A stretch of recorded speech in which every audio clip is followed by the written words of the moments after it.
operações culturais. Realizamos o processo de reconhecimento de organizações de produtores. Temos também o nosso departamento de contabilidade, gestão e seguros agrícolas, orientado e vocacionado para empresas no setor, onde já contamos com mais de 300 empresas. Temos o nosso departamento de formação profissional, onde trabalhamos aqui com um corpo de técnicos e um corpo pedagógico de docentes e técnicos, quer nacionais, quer internacionais, ao nível das culturas. Tentamos trazer desta forma formação que aposta no rigor técnico, científico e desde quem está a iniciar até aqueles que se pretendem especializar-se. Portanto, apostamos aqui em diferentes segmentos. Temos formação técnica online, com aulas em videoconferência. Temos formação técnica em campo, portanto, nos próximos dias vamos lançar as visitas técnicas para este ano 2020, que irão começar a partir de setembro. Fiquem atentos, temos muitas novidades sobre formação técnica em campo já a começar a partir de setembro. Temos programas com tutoriais, cursos avançados, especializações, portanto aqui uma oferta diferente e variada para todos aqueles que pretendem aprender e especializar-se no setor. Portanto, como é a ADN da Espaço Visual, atuamos ao nível das culturas específicas, na formação, em modos de produção, na área também da tecnologia alimentar. Temos também formações direcionadas para turismo rural e também no âmbito das tecnologias de precisão vamos ter dentro de pouco tempo alguns cursos orientados para a parte das tecnologias de precisão. Eu passaria a palavra ao engenheiro José Martino para nos abrir então este AgroMeeting. Desejo-vos a todos uma boa noite e espero que gostem. Como habitualmente, as dúvidas poderão colocá-las, já sabem, no chat e serão respondidas no tempo destinado para o efeito neste AgroMeeting. Obrigada. Boa noite. Quero dar as boas-vindas a todos, dizer-vos que é um enorme prazer estar aqui com o meu amigo o engenheiro Pedro Sebastião. Para mim ele é um guru nestas matérias e é uma pessoa que tem massa crítica, que tem uma carreira internacional. Não é treinador de bancada, é alguém que conheço e a quem reconheço todos os dias que resolve problemas de nutrição das plantas aos agricultores. Quando tenho a oportunidade de estar com ele, nos últimos tempos as oportunidades têm sido poucas por falta de tempo de ambos os lados, mas quando tenho a oportunidade de estar com ele, tenho imenso gosto em verificar que ele atende N chamadas por dia a resolver problemas concretos e que além das chamadas também os WhatsApps e os SMS também funcionam. Portanto, tenho a palavra, engenheiro Pedro Sebastião, para nos falar da eficiência na fertilização das plantas. Então, boa noite. Eu não sei se estão a ouvir bem, não é? Vamos. Sim, senhor. Pronto, em primeiro lugar, boa noite. Agradecer à Espaço Visual e ao José Martino o convite que me fez. É sempre bom conversar um bocadinho acerca destes temas que, ao fim e ao cabo, tem sido a minha vida profissional nos últimos 20 anos. É de louvar esta iniciativa, quer dizer, nestes tempos difíceis e um bocadinho diferentes, haver empresas que proporcionam estes espaços para que se batam ideias e, presumo que se faça um bocadinho de extensão, não é? Extensão rural, que é uma coisa importante. Portanto, o tema não foi escolhido por mim, ainda que tenha a ver com o que eu faço, é um tema muito lato, e o que me foi pedido ou explicado foi que tivesse 15, 20 minutos para falar um bocadinho acerca do tema em si, lançar o tema, e depois o mais importante serão então a discussão, as perguntas que serão postas e que, na medida do possível, eu vou tentar responder. Sendo assim, eu preparei aqui assim, uma apresentação com alguns tópicos, alguns slides, para me ajudarem a introduzir o tema. Se isto corre bem. E pronto, e no final, quer dizer, espero que esta introdução, esta pequena palestra, permita haver questões, haver dúvidas e aqui chegarmos não a conclusões, mas pronto, mas a alguns pontos de acordo entre todos, tendo em vista uma melhor fertilização para as culturas. Portanto, pensando na fertilização das plantas ou no elaborar um plano de fertilização para uma cultura, em primeiro lugar é preciso ter em conta a cultura em si. E dentro deste parâmetro, quer dizer, há questões que a gente tem que pensar, ou que temos que ter em conta. Falamos de macieiras, falamos de vinha, está tudo no mesmo saco, mas temos de ter em conta as variedades, neste caso a cultivar. No caso das fruteiras, às vezes não só a cultivar, mas também o porta-enxerto, porque dentro das diferentes cultivares poderá haver, e normalmente há, diferentes necessidades em nutrientes. Às vezes não fósforos ou potássio, mas às vezes ao nível de alguns micros ou mais cálcio, pode variar. Outra questão é também a densidade. O número de plantas por metro quadrado ou por hectare vai influenciar também na necessidade que a cultura terá em fertilizantes. Mais plantas, um sistema mais intensivo, à partida precisará também de mais nutrientes. Depois, por último, a produção esperada, ou seja, à partida, quer porque há um histórico para trás, quer numa determinada parcela ou com uma determinada cultura, o produtor tem sempre uma produção esperada, estimada. E isso também influi muito na necessidade de nutrientes, quer no solo, quer ao longo do ciclo, para atingirmos a tal produção estimada. Não é o mesmo produzir 20 toneladas de kiwi por hectare que produzir 40. Não é? É o dobro, passamos para o dobro, ou 30, sendo um bocadinho mais modestos, mas são 50% mais. Portanto, tudo isto são questões que nós temos que ter em conta quando pensamos em fertilizar ou elaborar um plano de fertilização. Por outro lado, outra questão básica, não é, que a maioria das pessoas também já está sensível, é conhecermos um bocadinho com o que trabalhamos, nomeadamente o solo. E para isso, a melhor maneira ainda é fazermos análises ao solo. Também podem ser complementadas com análises de água, no caso das culturas regadas, porque a água vai influenciar muito as propriedades do solo, inclusive a riqueza de nutrientes. E depois, ao longo da cultura, até para nos certificarmos que está tudo a correr bem, também podemos recorrer a análises foliares ou análises de seiva, que são análises normalmente rápidas e que nos permitem, se as conseguirmos fazer e ter resultados num tempo relativamente curto, corrigir ou antecipar determinados problemas que possam vir a surgir na cultura. Começando um bocadinho pelo básico, quer dizer, à partida no solo existirão todos os nutrientes que as culturas precisam. Dentro destes nutrientes essenciais para as plantas, a divisão tradicional, ou a classificação tradicional, temos o azoto, o fósforo e o potássio como aqueles nutrientes que as plantas precisam em quantidades consideráveis e que normalmente também existirão numa quantidade bastante considerável no solo, mas mais tarde ou mais cedo faltarão, porque a planta extrai numa quantidade grande. Portanto, serão estes 3 nutrientes aqueles que nós temos que pensar mais quando estamos a elaborar um plano de fertilização. Depois, os chamados macronutrientes secundários, que à partida seriam também extraídos numa quantidade considerável, mas à partida, uma vez mais, o solo teria em quantidades suficientes. Hoje em dia, numa agricultura intensiva e moderna e onde as produções são realmente bastante elevadas, isto não é bem verdade. Pelo menos no caso do magnésio e do cálcio. O enxofre, normalmente não há grandes problemas, nos solos arenosos pode acontecer, mas dizia eu, o cálcio e o magnésio são hoje em dia também elementos que nós temos que considerar no plano de fertilização. Na minha opinião pessoal, o cálcio é muito, muito importante, é tão importante como o azoto, o fósforo e o potássio. Depois temos a quantidade de nutrientes, que são chamados micronutrientes, e que também, mais do que a disponibilidade do solo, mais do que a quantidade existente no solo, temos que pensar muito na disponibilidade que estes nutrientes terão num determinado solo. E estes micronutrientes são importantes ter em conta porque, em primeiro lugar, porque se houver carências deles, o nosso rendimento é diminuído, a nossa produção fica aquém do esperado e do ideal. Por outro lado, também, mesmo em situações de não haver carência, atingirmos valores ótimos ou conseguirmos fornecer valores ótimos destes micronutrientes nos permite não só ter mais produção, mas acima de tudo uma melhor produção em termos qualitativos. E portanto, quer dizer, para quem pensa estas coisas e quem quer fazer uma fertilização mais cuidada e mais otimizada, são nutrientes a ter muito em conta. Uma das questões que nós, muito importantes no solo, quando falamos em conhecer o solo, e que é um dos primeiros parâmetros a olhar para o boletim de análise, será sempre o pH.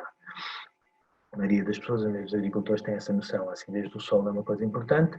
O ideal seria nós termos o nosso solo com um pH entre 6, 6,5 até 7.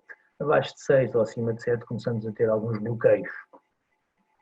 Portanto, é uma questão de nós primeiro conhecermos e até conhecermos antes de fertilizarmos, antes de elaborarmos o plano de fertilização, para, na medida do possível, tentarmos corrigir. Quando temos valores de pH bastante baixos, um baixo normal, que é a aplicação de carbonato de cálcio, os calcários, para corrigir isso. Portanto, também convém-se ter na tal análise de solo informação sobre o teor de matéria orgânica, porque esse teor de matéria orgânica vai influenciar a quantidade de calcário a aplicar. Para dar um exemplo, se tivermos um teor de matéria orgânica baixo, volta de 1%, se calhar com 1000 kg de carbonato de cálcio de calcário conseguimos subir um solo em pH de 5 para 6. Se tivéssemos um solo mais rico em matéria orgânica, 2,5, 3, se calhar já teríamos que chegar às 2 toneladas de calcário. Isto são só exemplos, mas pronto. Mas esta questão do pH é uma questão importante. No caso mais a sul, por exemplo, no norte não é tão normal, normalmente os pH estão um bocadinho mais acima. Baixar o pH num solo agrícola é mais complicado do que subir, normalmente tem que se recorrer aos enxofres ou ao gesso agrícola, sulfato de cálcio, que também às vezes o mais difícil é encontrar estas duas matérias-primas, estes dois corretores disponíveis. Às vezes não é fácil de encontrar, mas também se consegue. Tendo em conta a questão do solo e dos nutrientes que existem no solo, também é importante nós termos em conta que, no que diz respeito à disponibilidade de nutrientes, determinados elementos têm entre si uma relação antagónica. Também é o caso contrário, também pode haver sinergias, mas nós temos que nos preocupar mais deste antagonismo. Nomeadamente, ou o que me salta assim sempre à vista, é sempre o fósforo. O fósforo não se relaciona bem com vários nutrientes, tenta ligar-se a eles e a precipitar e por isso é ficar disponível no solo. No caso dos cationes, como o zinco, o manganês, o ferro, o próprio cálcio. E isto é importante, quer dizer, nós tentarmos ao olhar para o boletim da análise de solo, tentar perceber não só os valores absolutos dos nutrientes, mas também depois as interações e as relações que podem existir entre os vários nutrientes. Eu já darei um exemplo aqui relativamente rápido e mais prático. Diria eu, há também o caso contrário, quer dizer, também há situações onde há uma sinergia. Pegando no fósforo, quer dizer, o fósforo é sabido que o fósforo com o magnésio tem uma relação sinérgica. Outra questão importante e também muito conhecida e tida em conta é a chamada lei do mínimo, Lively, que é não nos interessará, ou seja, não nos interessa muito termos valores ótimos na maioria dos nutrientes e depois haver um ou dois onde os valores estão muito abaixo do desejável. A nossa cultura vai ser prejudicada por isso, ou seja, a rentabilidade ou a produtividade será sempre limitada por aquele elemento que está em quantidades críticas ou mínimas. E convém identificá-los para tentarmos corrigir isso. Será uma das primeiras coisas a ter em conta quando planeamos ou pensamos em fertilizar. Pegando aqui no exemplo do boletim de análise, lá está, como vos disse, salta à vista as primeiras coisas que eu olho, que eu recomendo olhar, a questão do pH, para realmente sabermos onde é que estamos e o que é que precisamos. Depois, a quantidade elétrica. A quantidade elétrica tem a ver um bocadinho com o número de sais que existem no solo e temos que pensar que todos os adubos, a partida, são sais e que o excesso de sal prejudica a planta, prejudica as raízes e pode ser contraproducente.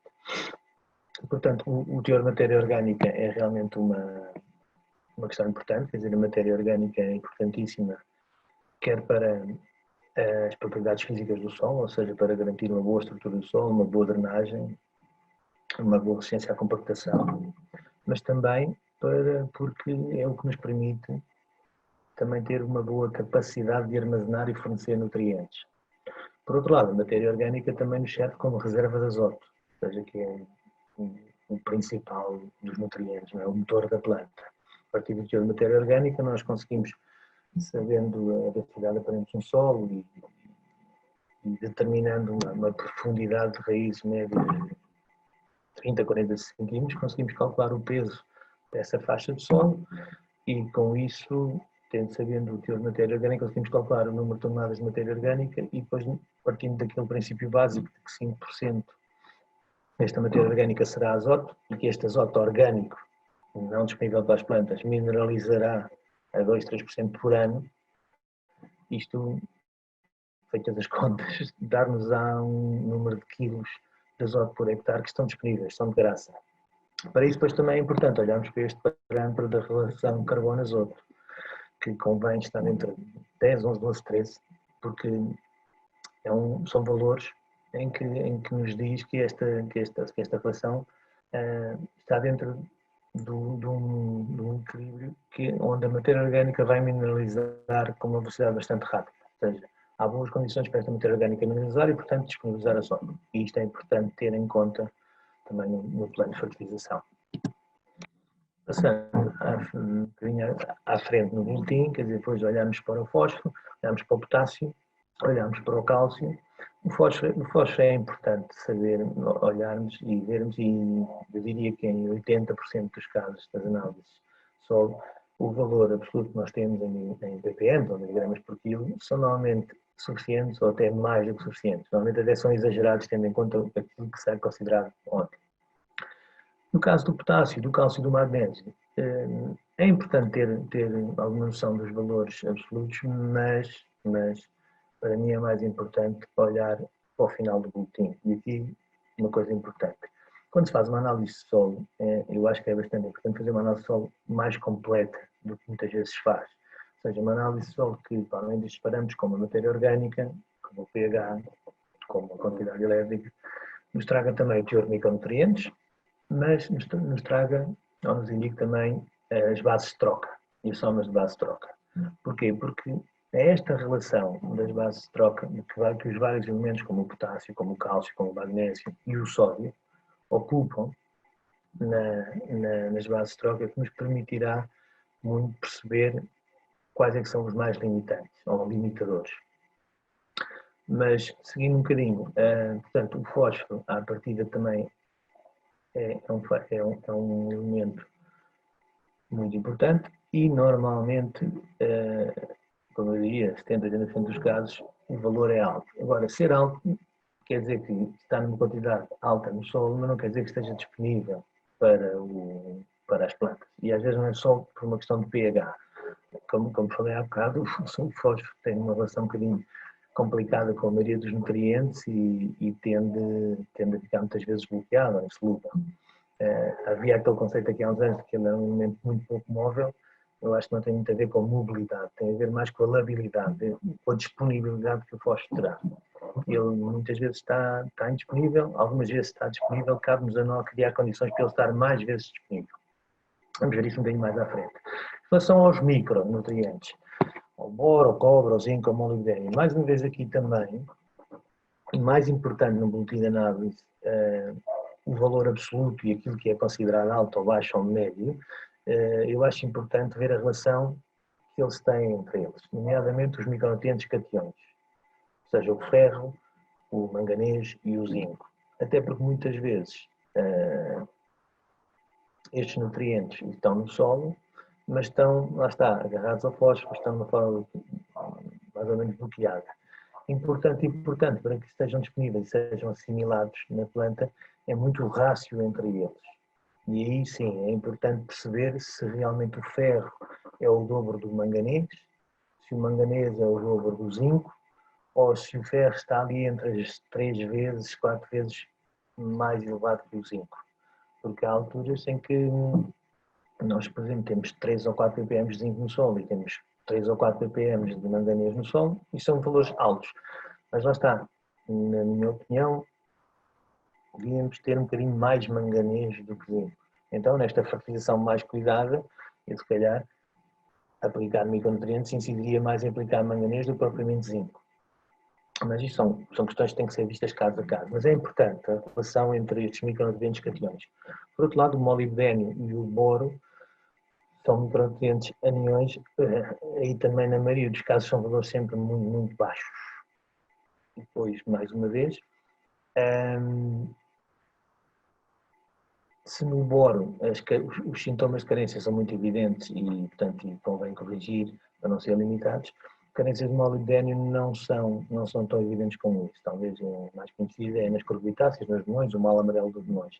No entanto, quero um bocadinho voltando atrás, aquilo que eu disse no início, o molibdênio, apesar de não estar ou não apresentar sintomas de carência em algumas culturas, é importante nós suplementarmos ou fertilizarmos com molibdênio, tentar chegar a valores mais altos ou mais próximos do ótimo, de maneira a aumentar a produtividade, aumentar a qualidade do pólen, aumentar a floração, ou, por exemplo, nestas primaveras onde o tempo é bastante instável, aumentarmos a capacidade que as plantas têm de resistência, por exemplo, ao frio, em que está provado, está estudado, que quando estamos longe destes valores ótimos, a capacidade de resistência ao frio das plantas baixa mais de 50% por causa do molibdênio. Mas dizia eu, isto são aspectos a ter em conta, e que, piores de ter em conta, temos de ter uma análise de solo em boletim para pensarmos sobre ele e para ajudarmos então a elaborar um plano de fertilização. Voltando aqui à questão das bases de troca, isto é muito importante porquê? Porque as bases de troca têm em conta o número de cargas negativas que o solo terá. E, por serem cargas negativas, permitem absorver ou ter ligado os nutrientes que têm carga positiva, os cationes. Os mais importantes serão o potássio, o magnésio e o cálcio. Normalmente, quando se pede uma análise destas, as contas já estão feitas, ou seja, vêm valores absolutos, mas depois vêm-nos uns valores relativos destes cationes na soma das bases de troca. E isso é importante, nós olharmos para percebermos onde é que poderão haver limitações. E eu aqui faço um reparo. Se o cálcio, o magnésio e o potássio são super importantes para a alimentação, para a fertilização das plantas, o principal que eu olho logo é o sódio. E isto porquê? Porque o sódio é tóxico para a planta ou é tóxico para as raízes. Portanto, e aqui há uma grande preocupação minha, sempre que agarro na análise, ver se realmente na soma das bases de troca o sódio está baixo. E estar baixo é estar a 1, 2%, ou pelo menos não estar a 5%. Sabemos que a 5%, 6%, quando o sódio ocupa 5% da soma das bases de troca, temos níveis muito elevados de sódio e criam fitotoxicidade nas raízes. E sem raízes a planta não conseguimos, por muito bem que fertilizemos, não estamos a fazer o adubo ou o fertilizante ou os nutrientes chegar à planta. Portanto, esta questão do sódio é muito importante. Solos que tenham, aqui estamos no limite, 4%, isto é complicado, ou seja, durante o verão, durante os meses mais quentes, em que a planta está a sofrer e em que provavelmente a umidade do solo é menor, é menos raízes, esta quantidade de sódio está-nos a afetar a renovação do sistema radicular e vai-nos afetar a produção. Aqui convém tomar medidas, nomeadamente o uso ou a utilização de dessalinizantes, quando pelo menos temos um sistema de rega à disposição. É uma questão que podemos abordar mais tarde ou explicar melhor. Ponto, esta questão do sódio fora da equação. É isso, quer dizer, é tentarmos perceber se o potássio, o magnésio e o cálcio estão dentro daquilo que é considerado ótimo. Para o potássio, estamos a falar entre 2% e 4%. Para o magnésio, entre 12%, 15%, 17%. Aqui, realmente, este laboratório considera entre 10% a 20%. E depois o cálcio, entre 70% a 80%. Eu gosto mais de apontar para os 75%, 80%. E isto porque, como eu disse, o cálcio é muito importante. É tão importante numa cultura, ou tão limitado numa cultura como pode ser o azoto, o fósforo, o potássio, e tem esta particularidade de ser um elemento com uma mobilidade muito, muito lenta dentro da planta. É um elemento que se desloca muito devagar dentro da planta. Depois é um elemento também que, mesmo quando nós fazemos fertilizações foliares para tentar corrigir isso, o cálcio que é absorvido pela folha não se desloca, porque ele não tem capacidade de ser translocado pelo flor. Portanto, há sempre uma grande limitação nas aplicações de cálcio foliar. Portanto, eu diria que é tentar sempre ter um cálcio acima de 75% na soma das bases de troca. Não tendo, nós temos que pensar que é preciso e é importante aplicar cálcio, quer de fundo, quer de cobertura, quer na fertirrega, muito frequentemente e logo desde o início. Muitas vezes também há esta tendência, ou esta moda, por assim dizer, de aplicar cálcio só depois dos frutos vingados, porque aí é que vamos precisar do cálcio para a qualidade dos frutos. E aí já é tarde. O cálcio deve ser logo desde o início do ciclo cultural. Inclusive o cálcio é essencial para a floração e para o vingamento dos frutos. Portanto, isto são, mais uma vez, aspectos, não sei, práticos, que, pelo menos a minha visão das coisas, de olhar para uma análise de solo. Uma coisa também importante que eu gostava de partilhar com vocês é também um bocadinho, portanto, nós sabemos as quantidades que se extraem dos nutrientes e uns mais, uns menos, mas como é que a planta os utiliza, ou qual é que é o papel dos nutrientes no solo. E aí, se calhar, a importância que damos das coisas modifica-se um bocadinho. Este esquema é um bocadinho complicado, este seria mais simples. Isto seria uma sequência bioquímica dos nutrientes na planta. E em vez de começarmos pelo fósforo, ou pelo potássio, ou pelo azoto, eu ia começar pelo boro. E o boro é essencial, porque o boro, de uma maneira assim muito popular, é uma via verde para os nutrientes, ou seja, o boro vai ativar um processo, o boro vai permitir os nutrientes entrarem na planta. O boro é um dos responsáveis para que a planta consiga ter pressão suficiente no xilema para que muitos dos nutrientes subam. E a seguir este boro, outro elemento super importante e cada vez mais a ter em conta hoje em dia e no futuro é o silício, que nem sequer está considerado como um elemento essencial hoje em dia, mas que é um elemento super importante também, porque lá está, tal como o boro, o silício vai ajudar a uma melhor translocação dos nutrientes no interior da planta, nomeadamente no caso do cálcio, como eu disse, é por assim dizer, o elemento mais lento. Depois, lá está, antes de mesmo chegarmos aos azotos ou ao fósforo, o cálcio. O cálcio é super importante, porque é o cálcio que vai permitir a ligação do azoto mineral que passa a orgânico e que vai ser transformado em aminoácidos, e a partir dos aminoácidos vão-se produzir enzimas, vão-se produzir proteínas, ou seja, folhas, flores, clorofila, por exemplo. Portanto, o cálcio é essencial para que este azoto seja ligado, para que a planta produza estes aminoácidos, estas proteínas. O magnésio, lá está, também super importante, porque é o que permite a planta, com este azoto orgânico, consiga produzir a clorofila, não é? Que é o responsável por acontecer a fotossíntese, ou seja, a capacidade da planta transferir esta energia do sol para uma energia da vida. E depois, lá está, o fósforo, porque esta energia que a planta produz nas moléculas de clorofila tem que ser translocada na forma de ATPs, de fósforo. Fósforo é super importante. Uma carência de fósforo, normalmente as folhas avermelhadas. E avermelhadas porquê? Porque as moléculas de clorofila rebentam, desaparece o verde da folha. Portanto, magnésio e fósforo, o carbono, e o carbono, lá está, é um elemento que à partida existirá no solo à vontade, mas é super importante porque depois tudo isto passa por produzir açúcares, e os açúcares são moléculas de carbono juntas, não é? Os carboidratos.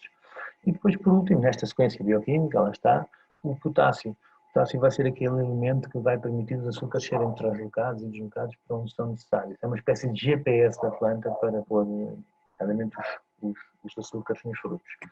Isto dá-nos uma visão um bocadinho diferente e se calhar faz-nos pensar que não é importante só pensar em só fósforo e potássio. É muito importante pensar nos micros, como o boro, é importante pensar no silício, é importante pensar no cálcio e também no magnésio. Já me estou, se calhar, a alongar um bocadinho, mas continuando. Depois, outra questão importante também que nós temos que ter quando fazemos um plano de adubação é que a necessidade das plantas varia, em nutrientes varia, pelo menos a sua quantidade, de acordo com o estado fisiológico da planta. Vou dar um exemplo do milho, posso dar aqui um exemplo um bocadinho mais detalhado, por exemplo, da macieira. Portanto, ao longo do ciclo, a necessidade de um determinado nutriente vai variando. E é importante nós sabermos isto, para aplicarmos, quando temos esta possibilidade de fazer uma aplicação de nutrientes fracionada ao longo do ciclo, sabemos em que fase é que determinado nutriente é mais necessário. Mais uma vez aqui, uma das questões que eu também, ao longo destes tempos, tem sido recorrente é, além do cálcio, é também o fósforo. Muitas vezes o produtor e o técnico está muito sensibilizado para o fósforo no arranque da cultura, no início, quer por causa da fibulação das fruteiras ou pelo enraizamento, quando estamos a falar de hortícolas, mas depois, a seguir à floração e ao avigamento dos frutos, começamos a preocupar, lá está, no cálcio, no potássio, por causa dos calibres, do brix, da maturação, e esquece um bocadinho o fósforo. E o fósforo é super importante também para uma boa maturação dos frutos. Portanto, o fósforo é importante ao longo do ciclo. E normalmente quem segue esta questão das receitas e até usa já formas ou adubos ternários já com formas específicas, acaba por chegar ao último terço do ciclo das culturas e utilizar fertilizantes com pouco fósforo. E eu acho que o fósforo é essencial, lá está, mais até do que para a quantidade da produção, para a qualidade da produção. Pronto, outra questão também importante é ter a noção de que até determinada altura, sempre que aumentarmos a quantidade de fertilizante, à partida, tiramos uma resposta positiva por parte da cultura. Produzem mais quilos. A determinada altura também, esse incremento de fertilizante ou nutrientes não se traduzem em mais produção ou melhor produção. E depois podemos ter ainda o reverso da medalha, que é o excesso de fertilizantes pode-nos trazer prejuízos, pode-nos trazer percas de produção, vai-nos trazer com certeza uma degradação da qualidade do solo e da vida do solo, da qualidade das águas e inclusive depois questões de fitotoxicidade por causa das plantas. E isto é muito fácil acontecer, por exemplo, com alguns micronutrientes. Falamos do boro, o boro é super importante para etapas críticas como a floração, como o desenvolvimento dos frutos, mas é um daqueles nutrientes onde o ótimo está muito próximo do tóxico. Portanto, temos que ter muito cuidado para não passarmos numa situação de carência para sintomas muito parecidos ou pior por termos excesso de boro. Já está. Isto é uma questão que nós também temos que ter em conta quando estamos a pensar num plano de fertilização. Portanto, isto era mais um exemplo de que, exatamente, temos que ter sempre a noção de que não se trata, portanto, agora no caso dos kiwis, conheço o Engenheiro Martino que há 15 anos por causa da cultura dos kiwis, quer dizer, se estamos a produzir 20 toneladas de kiwis por hectare, estas 20 toneladas de frutos vão exportar uma determinada quantidade de nutrientes. Se por acaso, até porque hoje em dia já não há os produtos de erva de dormência que haviam, temos um ano com menos frio, temos um ano com menos flores, com menos carga, se calhar depois não precisamos ter tantos frutos. Mas, se no ano a seguir correr bem, até porque vimos num ano de pouca produção, temos uma carga muito grande e queremos ter calibres bons, pois com certeza temos que pensar que vamos ter que adubar mais, porque vamos ter maiores exportações. Muito rapidamente, ou tentando ser mais rápido, vamos dar aqui umas notas sobre a fertilização foliar. Ou seja, porque lá está, muitas vezes estamos a falar de solo, estamos a falar de água, estamos a falar de relações de fundo, cobertura, fertilização, mas também uma das coisas que hoje em dia se faz muito é a fertilização foliar, que em alguns casos, porque depois as condições no solo não são as ideais, pode até ser mais eficiente aplicar os adubos foliar, de forma foliar do que ao solo. Eu julgo que tem que ser sempre como complemento, nunca como base. Uma das coisas que nós devemos pensar é isso, é que os fertilizantes foliares têm que garantir duas coisas, que os nutrientes sejam absorvidos, entrem dentro da folha, portanto, penetração de nutrientes nas cutículas, nos estomas das folhas, mas depois também que esses nutrientes possam ser translocados de uma forma rápida. Aqui é importante na escolha dos adubos e depois no resultado final, que não é só o adubo misturado na água, nós temos em conta alguns parâmetros. Os mais importantes têm a ver com concentração. E temos que pensar sempre, como eu disse, que os adubos são sais e que uma água demasiado salina às tantas é prejudicial e pode queimar as folhas. Portanto, temos de ter em conta que se a dose recomendada são 2 a 3 kg por hectare, quer dizer, a gente não é o mesmo pôr 2 kg num adubo por hectare, pulverizando 1000 litros de água por hectare, que pôr 2 kg de adubo por hectare, pulverizando 500 litros só. E isto é muito, passa por esta questão da concentração. Eu, na minha opinião pessoal, não gosto muito de pulverizações onde se esteja a ultrapassar as 5, 6 gramas por litro. Ou seja, se eu for mais do que meio quilo, 600 gramas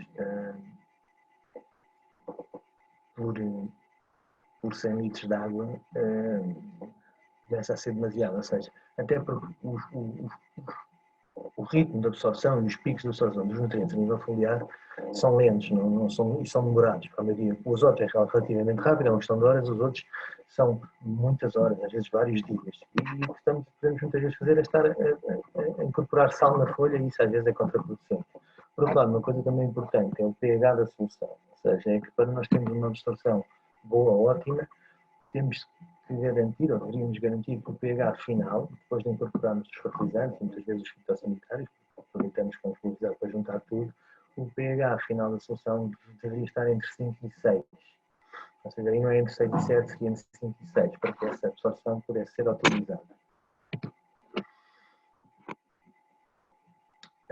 Para terminar, e um bocadinho esta apresentação, e também uma das coisas que eu considero muito interessante é que depois dentro dos fertilizantes, desta questão da fertilização foliar, muitas vezes não estamos só a utilizar fertilizantes, estamos a usar produtos especiais que se confundem algumas vezes com os fertilizantes.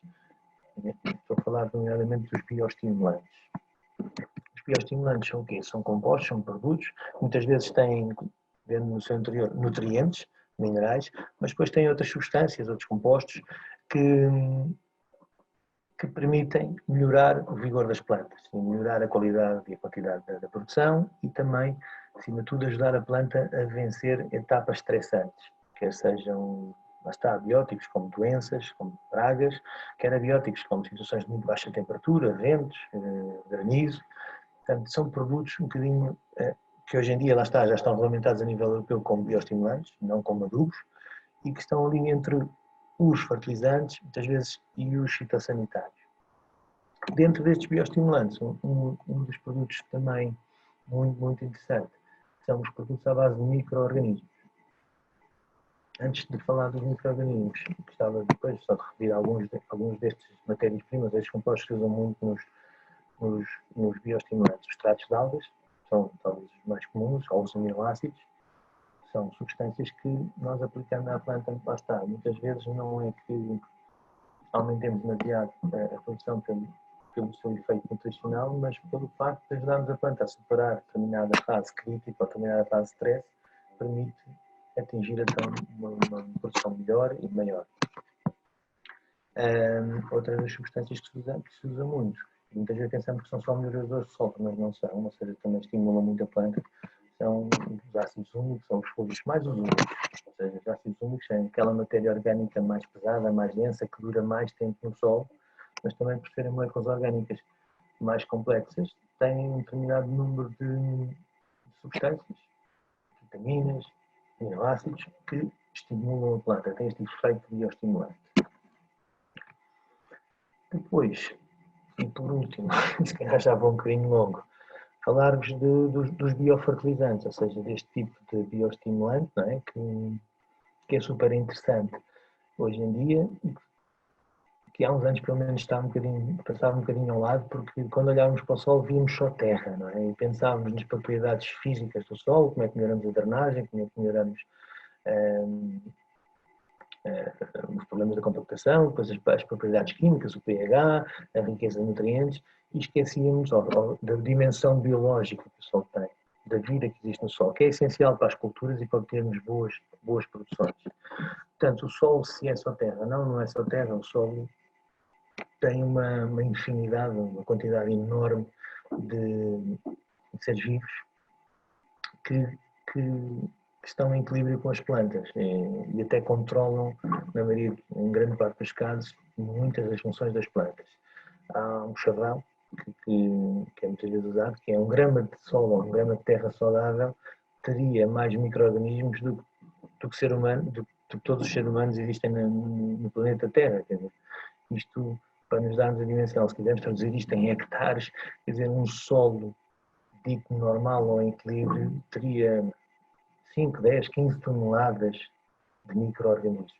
Mais uma vez, hoje em dia, com a agricultura moderna intensiva, os solos trabalhados, os solos lavrados, os solos fresados, a aplicação de produtos químicos, muitas vezes até que se chama de fazer desinfecções de solo, o que estamos a fazer é destruir a vida microbiana do solo, às vezes quase a níveis zero. E isso afeta muito a produção. Não só quantitativamente, mas também muito qualitativamente. E hoje em dia fala-se muito na falta de qualidade de determinados produtos agrícolas, pelo sabor, por isto, pela conservação, e é muito fruto de termos solos desequilibrados a nível de biologia. Isto era um artigo científico onde é isso, quer dizer, numa grama de solo existem à volta de 1600 km de DNA. Isto mostra a riqueza que um solo deveria ter em termos de fibra.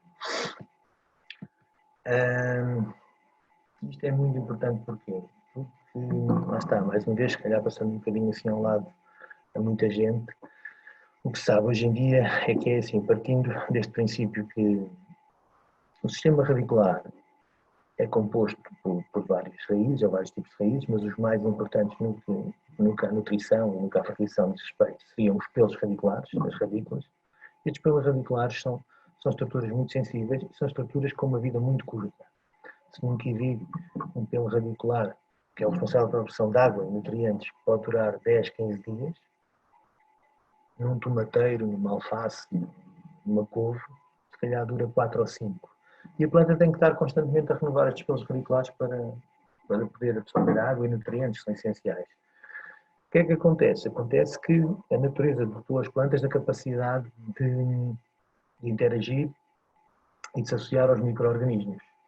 E então criou-se este conceito, ou existe um conceito não de sistema radicular, não de raiz, mas de rizosfera, que consiste no quê?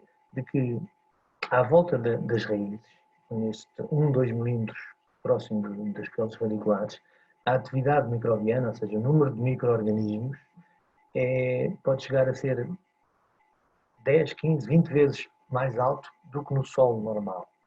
E isto porquê? Porque estes micro-organismos estão à volta das raízes para poderem conseguir alimento.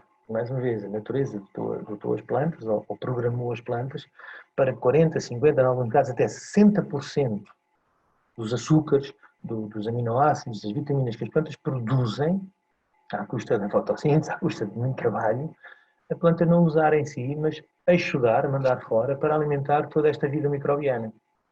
Portanto, há uma razão, haverá para que isto aconteça.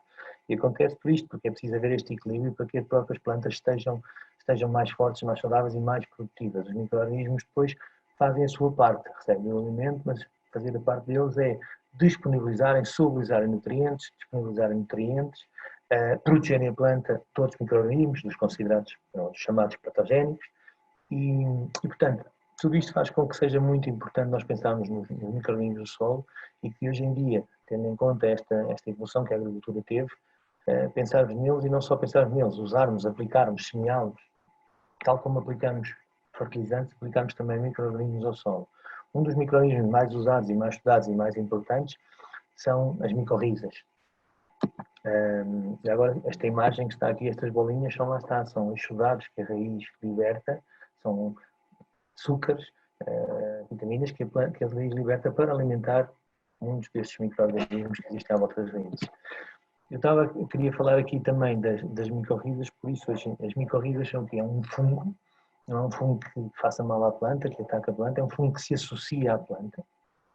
A grande maioria, mais de 91% das plantas no planeta Terra micorrizam naturalmente, e isto é o que é uma associação entre a planta e um fungo, sendo que, lá está, o fungo recebe da planta os nutrientes, os açúcares, e como contrapartida, a hifa do fungo explora o solo e dá à planta água, nutrientes, de uma forma mais eficiente. Se os pelos radiculares, como eu disse, duram 10, 15 dias, a hifa de uma micorriza pode durar 6 meses, pode durar 9 meses e pode-se perpetuar, ou seja, são muito mais resilientes. Ou seja, a hifa da micorriza resiste muito mais à salinidade, resiste muito mais à falta de água e, mais uma vez, por ser muito mais fininha, consegue explorar o solo 10, 15, 20, 30 vezes de uma forma mais eficiente do que o próprio pelo radicular. Portanto, isto é super importante. Isto é algo que, em princípio, deveria acontecer naturalmente. A verdade é que, naturalmente, na agricultura moderna e numa agricultura intensiva, acontece numa porcentagem muito baixa. Portanto, faz sentido nós micorrizarmos as plantas. Normalmente, na fase inicial das culturas, quando é um pomar, na instalação do pomar, quando são culturas anuais, nas plantas que vamos plantar todos os anos. Por outro lado, dentro ainda dos biofertilizantes e dentro também desta questão dos micro-organismos,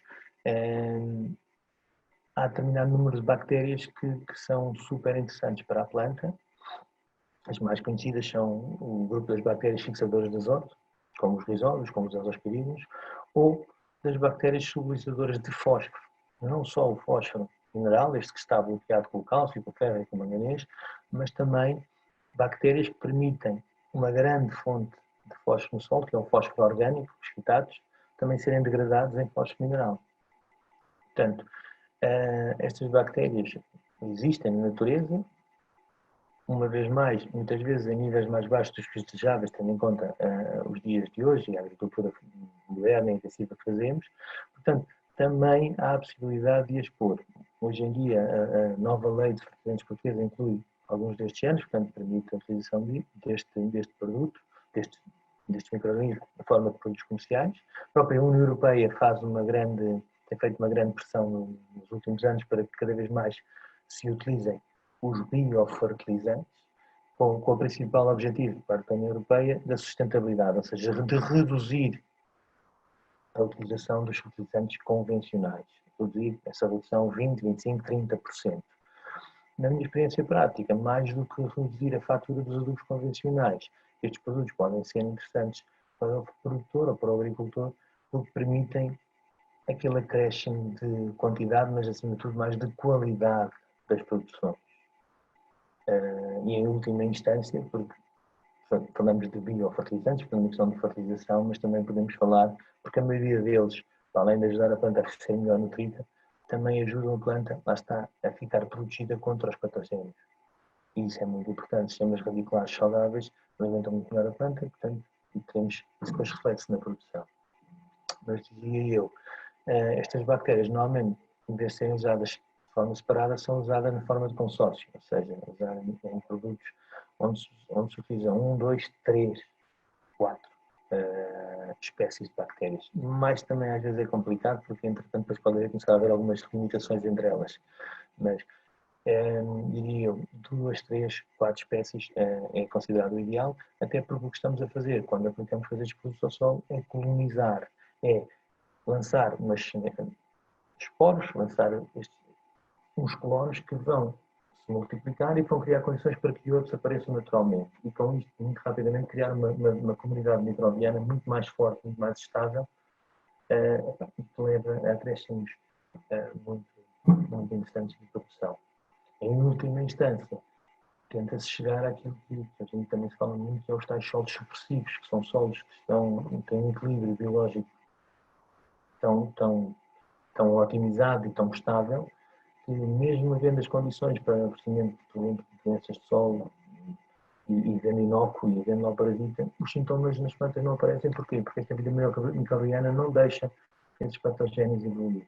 Seria o solo perfeito, um solo à prova de fitóforas, à prova de píconos, à prova de milárias,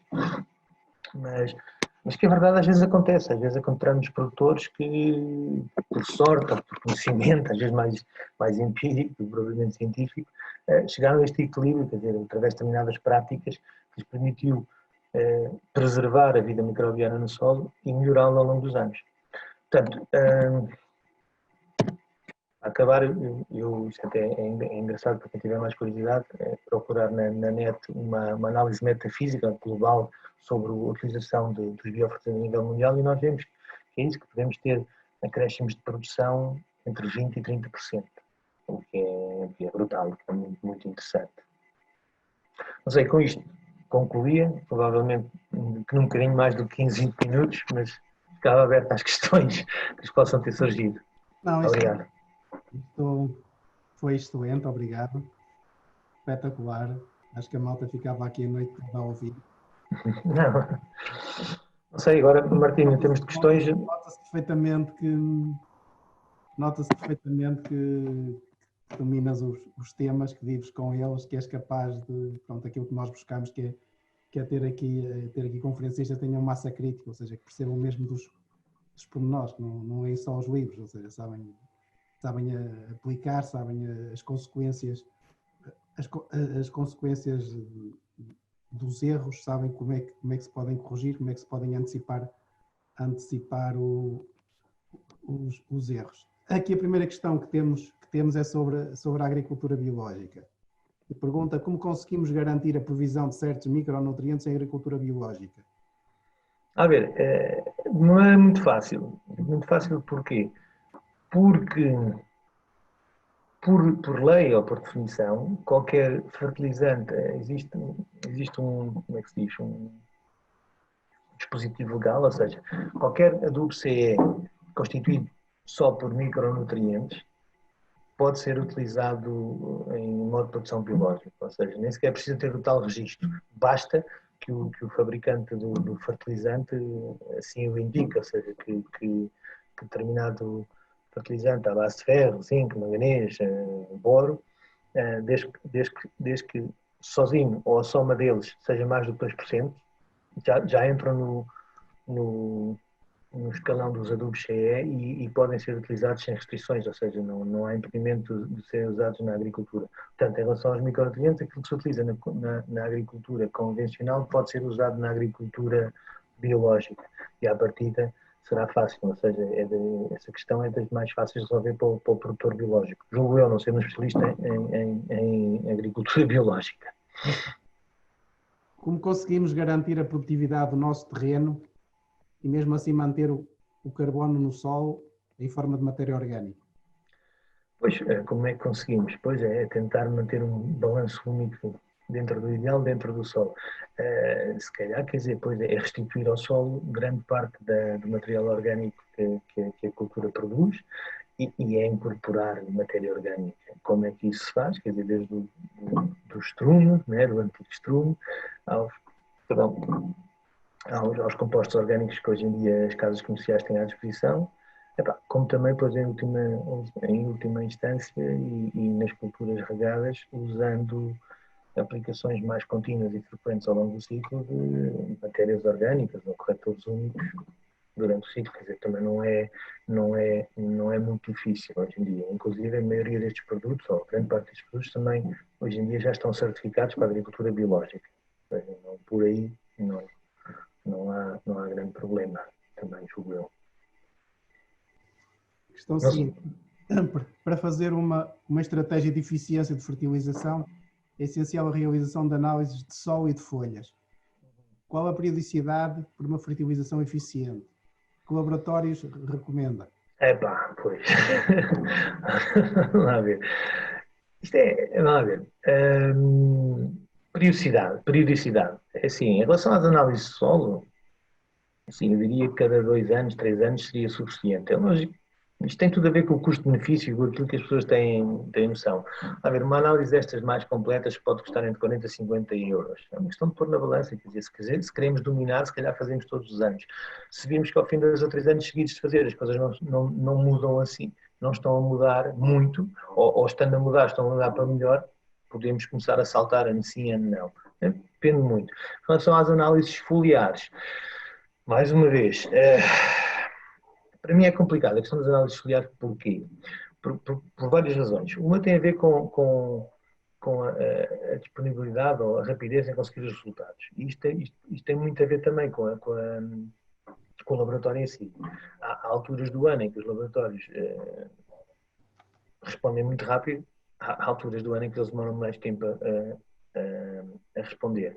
Depois, no caso particular de Portugal, muitas vezes, muitos dos laboratórios certificados são os laboratórios das escolas superiores agrárias, das faculdades, das universidades, organismos do Estado, que muitas vezes recebem milhentas, como é que se diz, milhentas amostras de terra ou de folhas por causa das ajudas comunitárias e de obrigar os agricultores a fazerem análises. E às vezes falta-lhes um reagente ou abrir-se uma máquina e depois, por não ser iniciativa privada, uma coisa que na iniciativa privada demorava 1 semana ou 2 a ultrapassar, às vezes, presumo eu, mais uma vez, nestes laboratórios pode demorar semanas ou meses. Portanto, agora, lá está, em termos de credibilidade, todos têm a mesma credibilidade. As análises foliares é isso, quer dizer, esta questão de rapidez em ter resultados e depois também outra coisa, que é a fiabilidade nos valores de referência. Porque depois, para nós sabermos se estamos dentro do ótimo ou muito longe do ótimo, temos que ter valores de referência fiável. E muitas vezes isso pode nos ser dado para determinada cultura, numa determinada realidade, sem nos indicar a fase, ou numa determinada fase. E nós temos que adaptar isso à nossa realidade. Isso normalmente demora, pois, alguns anos, algum tempo. Mesmo para a seiva. As análises de seiva são super interessantes, até porque não é muito caro comprar o equipamento para poder fazer um kit que permite fazer essa análise. Depois o problema está em nós sabermos enquadrar a informação que temos. Os valores depois que nos dão de referência podem ser uma ajuda, mas muitas vezes não são assim muito fiáveis. Então demora um ano, 2 anos, 3 anos, até nós conseguimos correlacionar os valores da análise com a resposta da planta. Portanto, periodicidade para as foliares, pois, se calhar, todos os anos, tendo em conta também os desafios ou as dificuldades que vamos tendo ao longo dos anos com determinada cultura. Há anos em que corre tudo bem, há anos em que as coisas começam a correr mal e uma das maneiras de nos ajudar a ultrapassar isto por exemplo, recolher análises foliares. Quanto a recomendar laboratórios, pois, Claro. para recomendar uns estou a ser injusto com outros, não faz sentido. Do ponto de vista de culturas muito intensivas, faz sentido mais do que uma análise foliar por ano? Sim, pode fazer sentido, até pode fazer, quer dizer, faz. Voltamos ao mesmo. Isto depois depende de tudo de quem está à frente. Assim, não podemos esquecer de uma coisa, ninguém conhece melhor a cultura do que o próprio agricultor. É? E depende de quem estamos a falar. Agora estou a pensar, por exemplo, se é um agricultor que começou agora um projeto de pequenos frutos, framboesas ou mirtilos, e que entretanto até aqui há meia dúzia de meses, ou há 2 ou 3 anos nunca tinha sido agricultor. Portanto, este agricultor se calhar tem todo o interesse em fazer análises foliares todos os anos e várias vezes, um bocadinho para conhecer. Conhecimento é super importante. Por outro lado, um agricultor que já é agricultor há 10, 15 anos, 20 anos, não sabe tudo e cada vez sabe que não sabe mesmo tudo, mas vai conhecendo o seu solo, vai conhecendo as suas plantas, à partida, se calhar ele próprio dispensa de também fazer tantas análises foliares, porque muitas vezes estas análises foliares para este tipo de agricultores ou para alguns tipos de técnicos funcionam só como um descargo de consciência, não chegam em tempo útil, entretanto está-se a trabalhar já sob atraso. É muito relativo, é interessante fazer, voltamos ao mesmo, é interessante fazer, pode-se fazer mais do que eu até, por isso é que a questão das seiva é muito interessante, quer dizer, tendo o tal kit e o tal equipamento, fazer análise de seiva todas as semanas, quer dizer, e ao fim de uns tempos, quer dizer, nós começamos a controlar, a ter um conhecimento muito mais profundo e um controle muito maior sobre a cultura, temos realmente ter noção do que é que está a acontecer em termos de fluxo na planta. Certo. Qual o tipo de corretivo de pH que devo utilizar? Corretivo cálcico ou calcário? Como se avalia a qualidade de um calcário? A ver. Portanto, corretivo cálcico ou calcário, presumo que seja mais ou menos a mesma coisa. Se estamos a falar em termos de pH, lá está, temos que usar os calcários, os ditos calcários, os carbonatos de cálcio, para subir o pH. Aí, por exemplo, há 2 questões, eu há bocado não falei. Temos os calcários ditos normais ou os calcários dolomíticos, pois são calcários que, para além do cálcio, também podem aportar magnésio. É importante na análise de solo nós percebermos se o magnésio pode ser limitante ou não. Num terreno, num solo, onde realmente, olhando para a análise, nós vejamos que temos um pH que precisa ser corrigido e temos um nível de magnésio um bocadinho abaixo do que nós gostávamos, a opção será um calcário dolomítico. Em relação à qualidade de um calcário, eu não sei se vou responder, se é neste sentido que a pergunta é feita, mas isto tem muito a ver com o quê? Muitas vezes nós aplicamos um calcário para subir o pH e aplicamos em outubro, em novembro, depois fazemos uma análise de solo em setembro ou em março, entretanto já passou o inverno todo e o pH não mudou muito. Não mudou muito porquê? Porque depois vamos mexer no solo e ainda está lá o calcário ainda está lá a pedra que nós pusemos. E nesse sentido, há calcários que funcionam melhor que outros. Depois há marcas que, por exemplo, há no mercado marcas de calcários que custam 2 e 3 vezes mais do que outros e custam porque, à partida, garantem resultados diferentes e melhores resultados. Eu presumo que isto tem muito a ver com o processamento do produto, mais até do que as matérias-primas. Eu acho que o truque nos calcários uma coisa é usar um calcário que foi tirado da pedreira ou da mina e foi partido e foi britado. Outra coisa, por exemplo, é moer este calcário todo e depois de moer, granulá-lo, como se estivéssemos a granular um adubo. E isso garante-se o quê? Quando nós metemos esta pedrinha, este grânulo de calcário no solo, que anteriormente já foi moído, rapidamente ele se desfaz e ele reage com o solo e acaba por nos subir o pH. E nesse sentido, estes produtos que tiveram este trabalho, este processamento industrial, são mais caros até porque também custam mais produzir. Pronto. À partida, eu não arriscava, quer dizer, eu tentava pois, eu não queria ir ao mais barato, eu queria um que funcionasse. Um que funciona, normalmente, tem que garantir que rapidamente dissolve no solo, se espalha no solo e faz esta reação que eu quero, que é a subida do pH. Não sei se respondi à pergunta, se não, mas julgo eu que passa por isto. Há produtos para fertirrega que tenham como objetivo fazer a melhor circulação da água e nutrientes através do solo? Olha lá, vamos ver.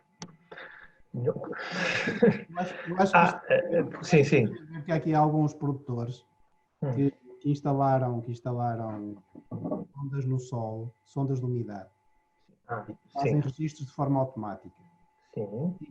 E que têm problemas que, apesar do solo estar encharcado à superfície, por exemplo, a 40, 50 centímetros, tem falta de água, por exemplo. Ok, pronto. Então, vamos lá ver. Pois, isso tem a ver com o fluxo de água no solo. Não é? Aí temos de distinguir dois tipos de solo.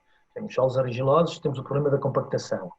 Às vezes, outra questão também importante tem a ver com esta questão, com todas as questões. O problema é que isto é tão vasto. Mas vamos lá ver.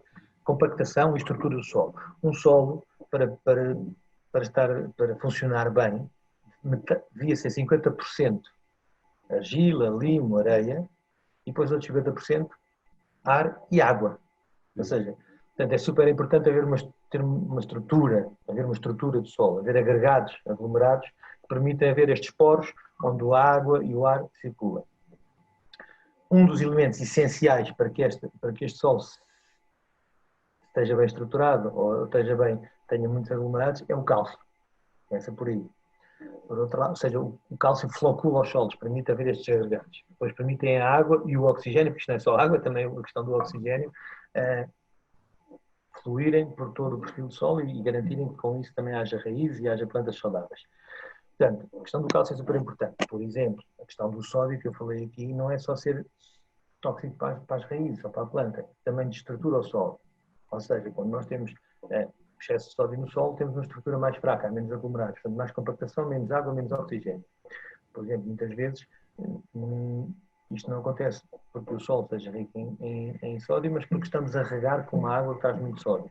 E o facto de regarmos continuamente com essa água, vamos aumentando os níveis de sódio e vamos piorando a estrutura. Portanto, mas mais uma vez, tendo resumido, solos sejam mais pesados, mais isosos, a compactação. Às vezes, em solos arenosos, que à partida têm uma muito melhor drenagem, têm uma quantidade maior de poros, acontece um fenómeno que é estas areias estes granos de areia começam a ser cobertos por camadas orgânicas, restos de fungos, restos de matéria orgânica, e vão criando uma capa que torna estes solos hidrofóbicos, ou seja, repelem a água. Às vezes o problema, lá está, da umidade na superfície e secura em baixo, não é só de solos pesados, é nos solos de areia. Portanto, o que é que acontece? Há produtos que se podem ser usados na agricultura, via rega, ou via pulverização, ou via gota-a-gota, que em inglês o termo é os retting agents, são surfactantes. E o que fazem é precisamente o quê?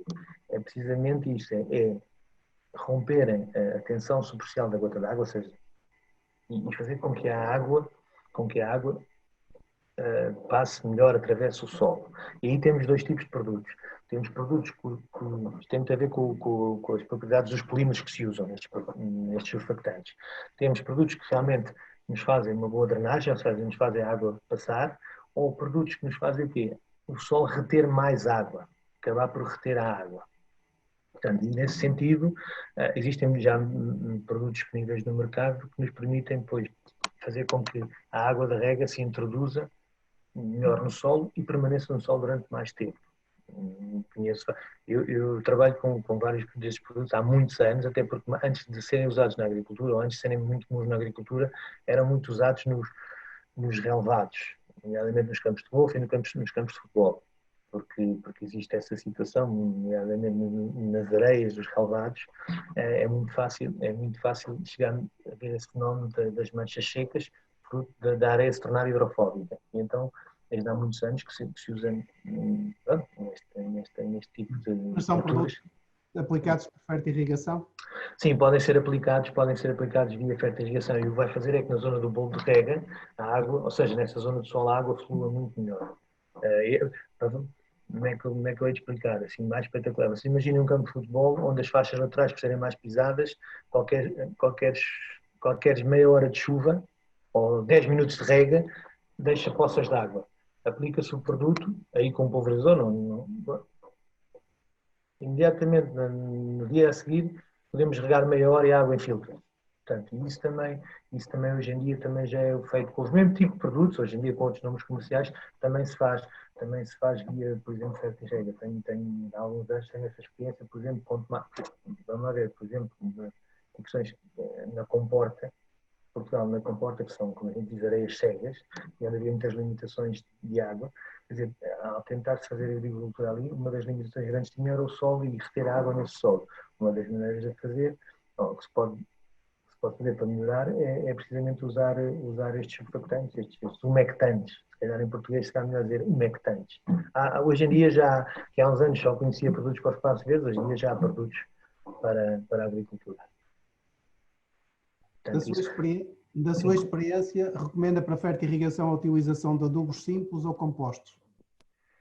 Isto é como tudo, é aquela questão do depende. Vamos lá ver. Em termos económicos, as soluções simples sairão sempre mais baratas. Depois tem muito a ver com o modus operandi, o que é para nós mais prático. Quer dizer, vamos lá ver. Uma coisa importante que eu disse, as soluções simples permitem-nos o quê? Não estar presos a uma fórmula, a uma receita. E permite-nos ir variando o equilíbrio entre os nutrientes de uma forma mais rápida e mais fácil ao longo do ciclo. Com os compostos, com os ternários, por assim dizer, não é? Com estes NPKs, estes cristalinos, nós temos que optar por equilíbrios já feitos. Aí, quer dizer, mas também é fácil, porque desde os 11-40-11 aos 13-40-13, aos 20-20-20, aos 15-5-30, aos 12-7-20 e tal, é uma questão de nós escolhermos. A ver, ambos funcionam em termos puramente financeiros, as soluções simples à partida por quilo serão mais baratas e obrigam-nos, se calhar, a ter um sistema de fertirrigação mais complexo, dá-nos mais trabalho, encher 4 cubas do que só uma. Portanto, tudo tem vantagens, tudo tem desvantagens. Não é, a ver, pode parecer mais profissional e mais técnico trabalhar com as soluções simples, mas a principal razão, presumo eu, é acabar por ser mais económico e também mais flexível, talvez. Questão seguinte: há fertilizantes que aplicados em pulverização podem ajudar à quebra de dormência invernal em kiwi ou cereja? Vamos lá ver uma coisa. Porque, a ver, aquilo que eu falei há pouco dos produtos de quebra de dormência e café era a cianamida hidrogenada, o famoso e conhecidíssimo Dormex. Hoje, estando proibido, não é? E não podendo ser utilizado, o que hoje em dia a maioria das casas de fertilizantes ou bioestimulantes utiliza para tentar solucionar este problema são produtos, ou seja, são banhos de sal. Portanto, e isso é fácil de fazer com matérias-primas fertilizantes, que ajuda essas empresas aqui a não terem problemas com o registro dos produtos. Portanto, a maioria dos produtos, a maioria não, eu diria que 100% dos produtos que hoje em dia se usam para quebra de dormência são produtos que têm teores elevados de cálcio, de potássio, de azoto, que os permitem, quer dizer, serem colocados ou posicionados como fertilizantes, ainda que depois o principal objetivo da sua produção e da sua comercialização seja a tal quebra de dormência. Aqui há uma questão também que é, recomendo a utilização de permanganato de potássio? Para aplicar manganês ao solo? Não recomendo, por várias razões. Porque existem maneiras mais fáceis, mais baratas, e o permanganato de potássio também não é uma coisa muito fácil de encontrar. Até porque a partir de, não sei, 50 ou 100 kg por ano já temos que ter, ou seja, quem vende, o agricultor está sempre bem porque basta passar, dar fé que é para usar na agricultura, já não tem problemas. Mas pronto, o permanganato de potássio é uma daquelas matérias-primas perigosas e que está sujeita a um controle grande por parte das autoridades, portanto não é fácil de encontrar. De qualquer das maneiras é assim, o permanganato de potássio é um oxidante muito potente. Portanto, nós podemos usar o permanganato de potássio na agricultura para várias utilizações, eu posso referir algumas, mas julgo que, quer dizer, que não como fonte de manganês, ou seja, no final ele quando reagir e quando oxidar e quando se destruir, o que vai libertar é manganês, mas quer dizer, são quantidades muito pequeninas de manganês. E depois o que é importante aqui reter? É que o permanganato de potássio destrói a matéria orgânica, do solo. Onde é que o permanganato de potássio pode ser interessante na agricultura? É no controle de algumas doenças, nomeadamente alguns pesticidas. De facto, é um remédio antiguíssimo, ou seja, é um produto que é utilizado há décadas para controlar oídos, até para controlar milhos, usando 200, 300 gramas de permanganato de potássio. Era utilizado na guerra para controlar fungos nos pés. Pois, e também, exatamente. Porquê? Porque lá está, porque oxida a matéria orgânica, portanto, e trabalhando com estas concentrações, das 200, 300 gramas por 100 litros de água, quando pulverizamos uma folha, portanto, estamos a fazer uma reação nessa folha que vai destruir parte da matéria orgânica que existe na folha. Quer dizer, parte destas ceras, destas cutículas não serão afetadas, mas os poros dos fungos ou das bactérias, sim. Portanto, é um bom desinfetante. Outra das utilizações interessantes do permanganato de potássio é, por exemplo, para desinfetar a água de rega ou, por exemplo, para desinfetar as tubagens da fertirrega quando os cotejadores, por exemplo, estão obliterados não com carbonatos, porque aí podemos usar os ácidos para romper os bicarbonatos e os carbonatos que se acumulam, mas quando o lixo é orgânico, o permanganato de potássio é a melhor das soluções, destas mais úteis, porque inclusive é muito mais potente e muito mais barato do que o peróxido hidrogénico, também é usado para o mesmo fim. Que quantidade ou concentração é que se utiliza? A mesma coisa, assim, de uma maneira isto também depende muito, é assim, se for de uma maneira preventiva, se nós sabemos que temos um problema de sujidade nas fitas, e para dar um valor médio, eu diria que podíamos fazer, por exemplo, 250 gramas a 500 gramas por hectare, por semana ou por 15 dias, tem tudo a ver com a sujidade da água, ou seja, com a qualidade da água também. Isto numa situação em que começamos de zero e que não deixamos acumular. Por exemplo, quando nós já temos regas entupidas e fitas entupidas, aí temos de ter cuidado, porque aí convém usar uma quantidade maior a primeira vez, lá está, para romper. O que é que vai acabar por acontecer? É que, quando se faz a aplicação do permanganato de potássio, portanto, nestas tubagens da fertirrega, deve-se fazer no final da rega, ou seja, para deixar o permanganato de potássio em contato com o tubo, com a água que está no tubo, está em contato para poder reagir, mas depois, no dia a seguir, ou umas horas depois de fazermos isto, devemos sangrar o sistema. E isto porquê? Porque normalmente nós metemos, mesmo tendo uma quantidade muito grande, não é grande o suficiente para destruir toda a matéria orgânica que existe já acumulada nas tubagens. E o que vai fazer é muita matéria orgânica que estava incrustada, que estava colada ao interior dos tubos, se vai soltar. E, portanto, ainda vai piorar. Ou seja, portanto, o melhor é irmos à ponta do tubo, abrirmos e deixarmos a água, fazer uma lavagem, fazer um sangramento do sistema. Então, aí sim, eu diria que há meio quilo a 1 quilo por hectare. Isto depois depende de tudo. A ver, eu não sei qual é que é o preço do permanganato de potássio hoje em dia, mas é de 4, 5 euros o quilo. Portanto, estamos a falar de 4, 5 euros por hectare, é um tratamento baratíssimo se nos resolver o problema de uma rega entupida, quer dizer, portanto, não há problema. E neste caso não havia problema nenhum de irmos a 2 ou 3 quilos, é só mais caro e diria isto, quer dizer, porque isto também não é, vamos lá ver, também não há, que eu saiba, não conheço nenhuma marca comercial que tenha permanganato de potássio, ou seja, à venda para desentupir regas e com doses recomendadas. É um bocadinho de uma maneira empírica, uso isto há muitos anos e já recomendei isto muitas vezes e umas vezes com mais sucesso, outras vezes com menos sucesso, mas que funciona. Claro. E funciona melhor sempre do que o peróxido de hidrogênio. Funciona melhor e porque é muitíssimo mais barato. Que gama de produtos para nutrição se deve recorrer para fazer plantas mais fortes e sãs? Isso eu ia recomendar os meus, mas ficava mal. Quer dizer, isso é uma daquelas perguntas que eu peço desculpa, mas é tão vasta e tão lata que não sei. Fertilizantes para fazer frutos maiores e de grande qualidade. Vamos lá ver uma coisa. Fertilizantes, vamos lá ver. Olha um bocadinho, vamos lá ver, qualquer fertilizante, aqui, pois, calma. Fertilizantes com qualidade. E qualquer fertilizante tem um mínimo de qualidade. E que o mínimo de qualidade é o quê? Às vezes há diferenças grandes nos preços dos fertilizantes. Isso tem muito a ver com a qualidade das matérias-primas. Portanto, uma das coisas que não falámos aqui que às vezes temos de ter em conta é, por exemplo, o nível de fluoretos nos fertilizantes. A ver, os fluoretos de cálcio são matérias-primas mais baratas e mais acessíveis e até às vezes mais concentradas, que as tornam excelentes para produzir adubos baratos. Agora, o que é que acontece? O cloro, ou os fluoretos, são contraproducentes para a maioria das plantas, são tóxicos para as plantas. Portanto, eu diria que assim, fertilizantes à base de sulfatos são melhores que fertilizantes à base de cloretos. É um dos aspectos. É uma questão, não é uma questão muito vasta e muito larga. Peço desculpa, não consigo explicar melhor. Mas... Em que situações devo recorrer à aplicação de algas em mirtilos? Vamos ver, pois. Em várias, ou seja, sempre que sintamos a planta do mirtilo estressada, e quando eu digo stress é limitada por alguma razão, uma das coisas que nós podemos recorrer é às algas ou aos extratos de algas. Que é importante, não é? Que é importante explicar o que são extratos de algas. A ver, há duas algas. Em Portugal, ou seja, neste momento, por lei, presumo eu que só o Ascophyllum nodoso é que está aprovado. A outra alga, há várias, mas a outra que é o kelp, as algas que têm na África do Sul, a laminária, a Clonia máxima.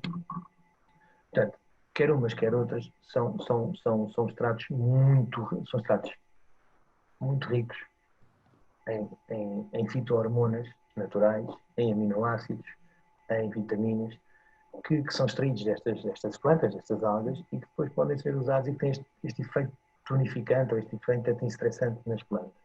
O exemplo do Ascophyllum nodoso, que é a alga mais estudada e mais utilizada na agricultura, isto são aquelas algas pardas do Atlântico. Vocês imaginem uma planta que está agarrada a uma pedra e que durante parte do dia está debaixo de água 4 ou 5 metros, com água salgada, depois a outra parte do dia a maré baixa e já está ao sol e tudo. Quer dizer, então estas plantas para sobreviverem têm que realmente ter um metabolismo super eficiente e super otimizado e produzem marcas de metabolismos anti-stress muito fortes.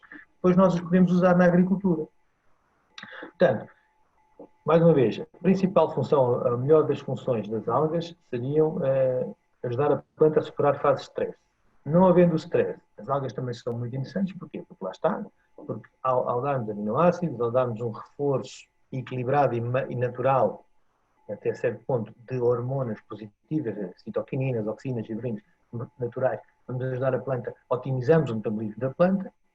Outra coisa importante que as algas têm é que também todas as algas mais ou menos têm este efeito surfactante nas caudas, ou seja, também atuam como surfactante nas caudas de pulverização. Portanto, as próprias algas funcionam como molhante aderente. Portanto, eu diria que, quer dizer, variadas situações e hoje em dia o preço das algas tornaram-se um commodity, ou seja, é algo que por estar tão estudado, é tão pacífico, as algas fazem bem que todas as casas têm um extrato de algas. Isso faz com que hoje em dia, quer dizer, as algas sejam uma ferramenta ou uma matéria-prima relativamente barata e muito, muito interessante para ajudar a maioria das culturas. Portanto, eu usaria, se calhar, todas as pulverizações que fizesse à cultura do mirtilo, eu utilizaria um extrato de algas. Tão simples quanto isto. Depois, que fertilizantes podem ajudar no caso do stress hídrico da cultura? Ou seja, já falámos nas algas. Sim. Stress hídrico. O que é que se juntaria às algas? Pois, vamos ver, o que é que se juntaria às algas? Pode-se juntar muita coisa, mas, por exemplo, realmente as algas são das coisas mais interessantes por causa do stress hídrico. Outra das questões também que eu falei aqui é a questão do silício. O silício também tem um papel muito importante no metabolismo da planta e na regulação dos tumbas, por exemplo, ou seja, porque esta história do stress hídrico existe porque há falta de água e porque a planta está a transpirar e a determinada altura há um desequilíbrio dentro da planta. Isso leva a que a planta comece a produzir ácido abscíssico e depois etileno, ou seja, estas hormonas lipidas e faça destruição de tecidos ou acontece tudo. Portanto, as algas, como entre outras coisas, têm estas hormonas, portanto, contraria esta parte fisiológica negativa do stress hídrico. O silício ajudaria, por exemplo, ajuda, por exemplo, a raiz e a planta a aguentar melhor a limitação da água, sempre que, quer dizer, até determinado ponto, isto ajuda, a partir de determinada altura, já não há nada que ajude a ser mas há estudos muito, muito interessantes onde, por exemplo, o silício faz uma diferença muito, muito grande. Muito grande. Claro. Estratégia de aplicação de fertilizantes devo seguir para incrementar a capacidade de troca catiónica do solo em cultura de maracujá?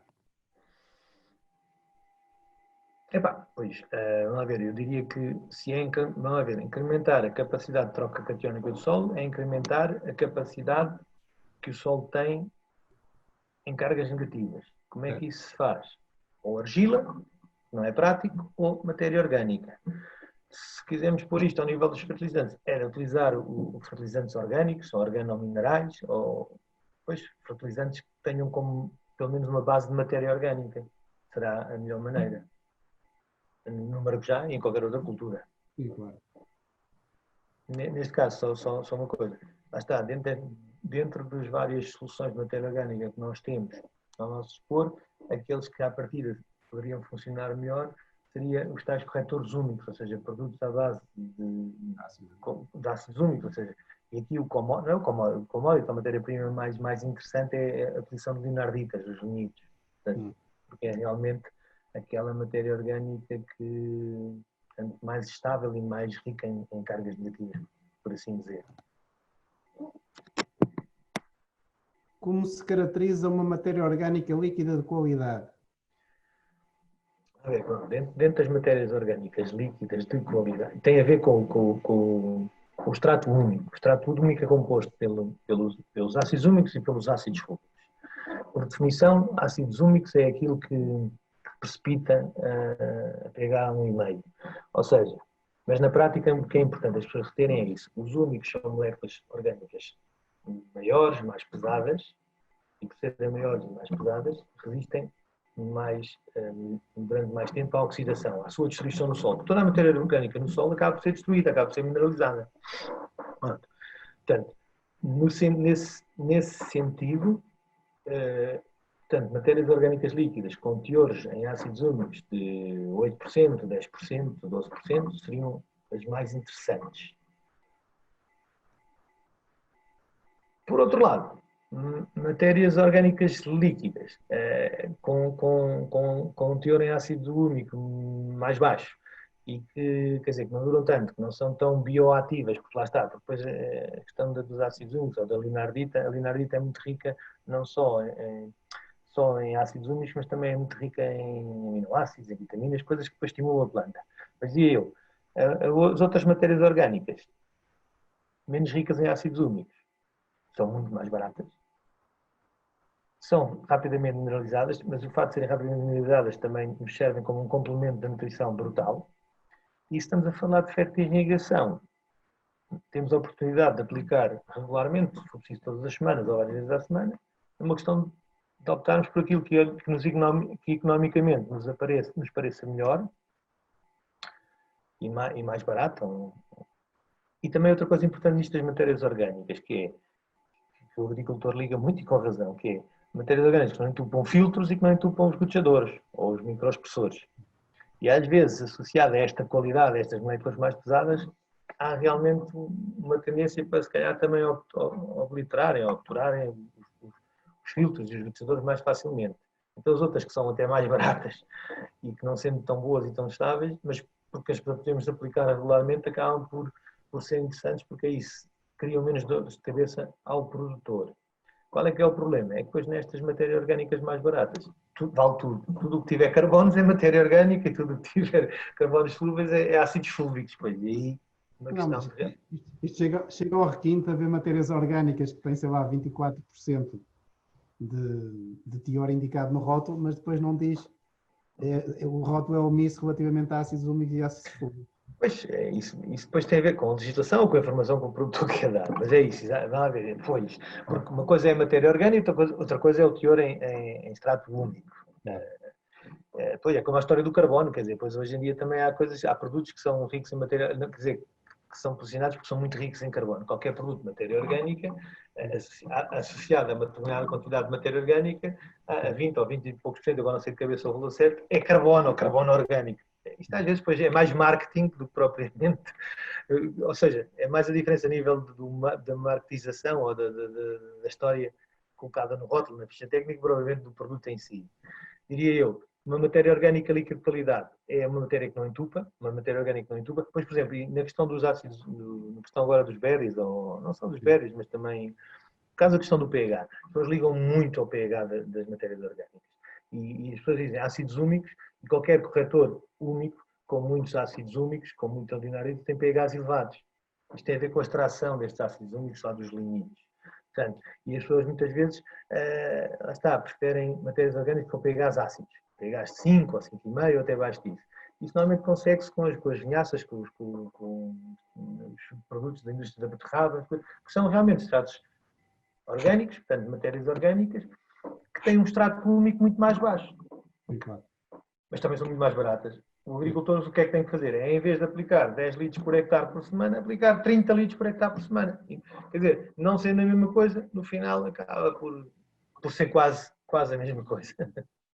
Quais as estratégias de fertilização que se utilizarão no próximo futuro? Portanto, o futuro passa muito, o futuro, julgo eu, passa muito por isto, ou seja, por reduzir a fatura ou reduzir o input dos adubos convencionais e por recorrer muito a isto dos biofertilizantes, ponto final. Ou seja, é muito interessante, por exemplo, uma das questões que se fala hoje em dia é o paradoxo do fósforo. Tal como aconteceu com o petróleo nos anos 70. Hoje em dia, já não é de hoje em dia, já tem alguns anos, por exemplo, fala-se que as reservas de fósforo, as minas de fósforo a nível mundial durarão mais 20, 25, 30 anos. Sendo que as grandes reservas estão na Rússia e no Canadá.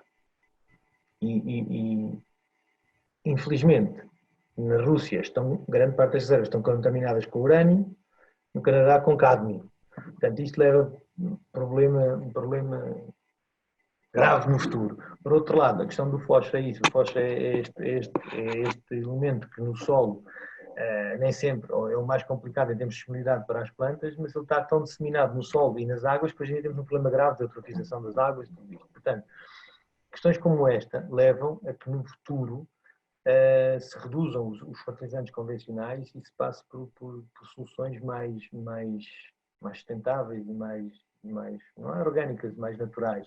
E isso passa muito pelos biofertilizantes.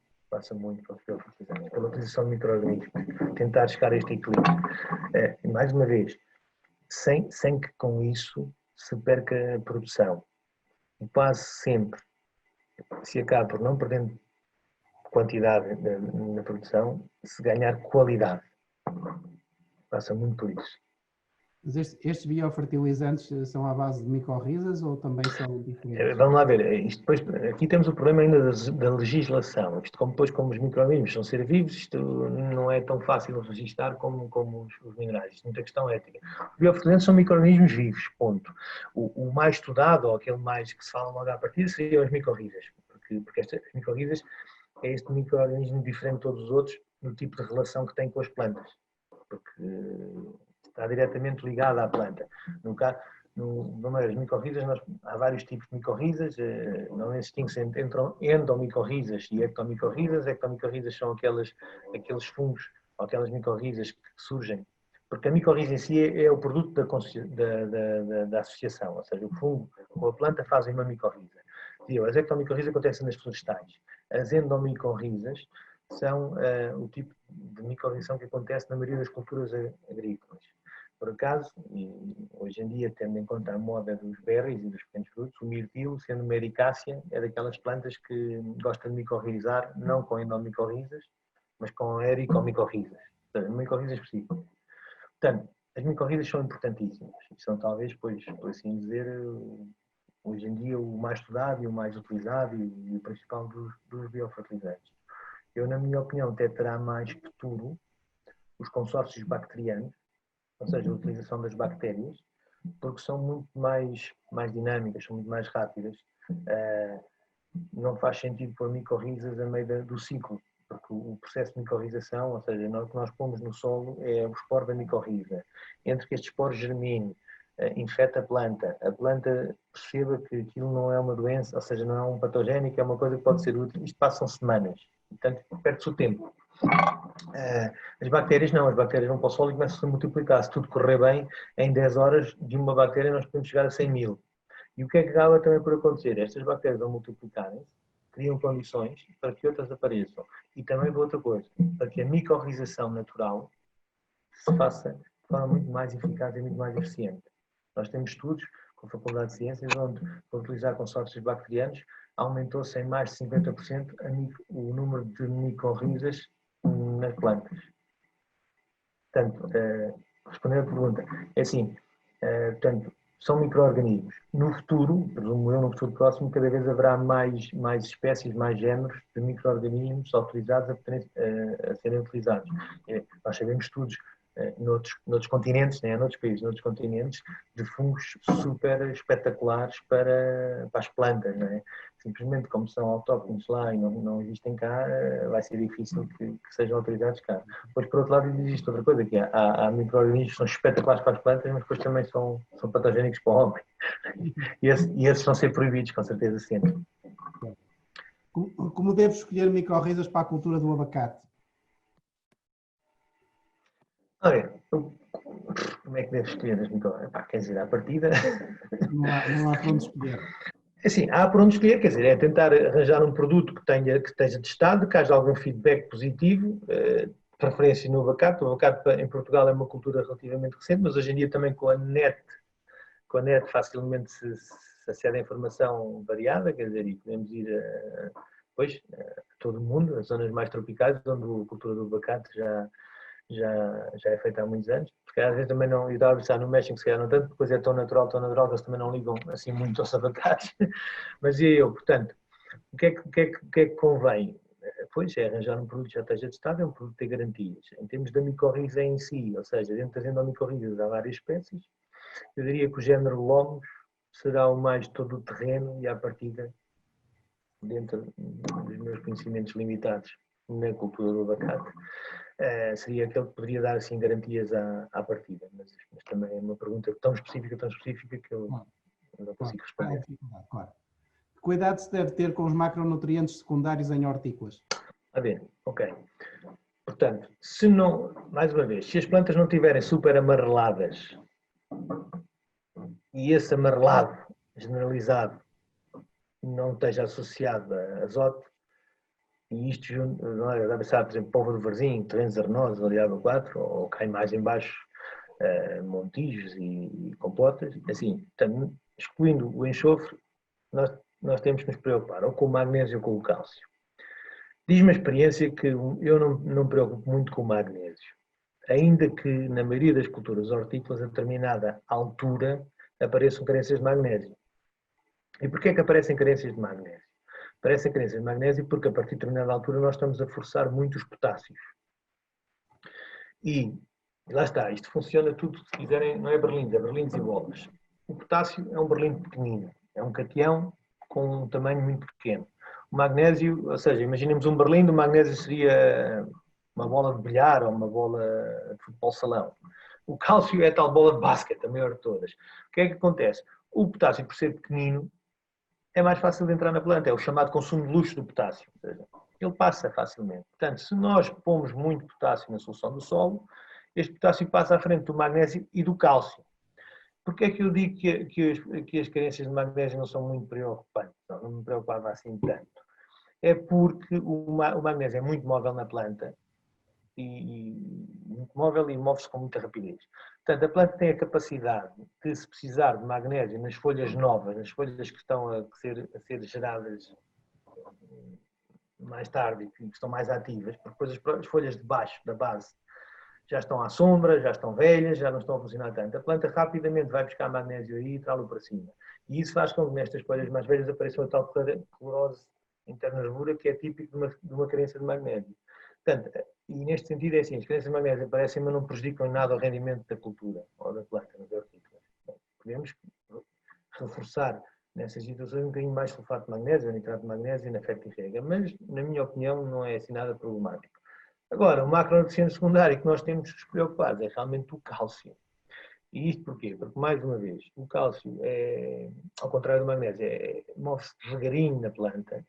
É um elemento que, mesmo quando nós recorremos à fertilização foliar, tem estas limitações que o cálcio penetra na folha ou nos frutos, desloca-se 1, 2 milímetros para dentro e para, e não vai mais a lado nenhum. Portanto, não quer dizer que não se deva fazer aplicações foliares de cálcio, deve-se fazer várias, e mais uma vez mais cedo, porque se nós saturarmos um fruto, um tomate, quando ele acaba de ser vingado com cálcio foliar, já estamos a contribuir para que não haja podridão apical. Mas o cálcio que realmente funciona é o cálcio que entra na raiz e vai pelo xilema ser transportado para as folhas e para o fruto, e entra do fruto de dentro para fora.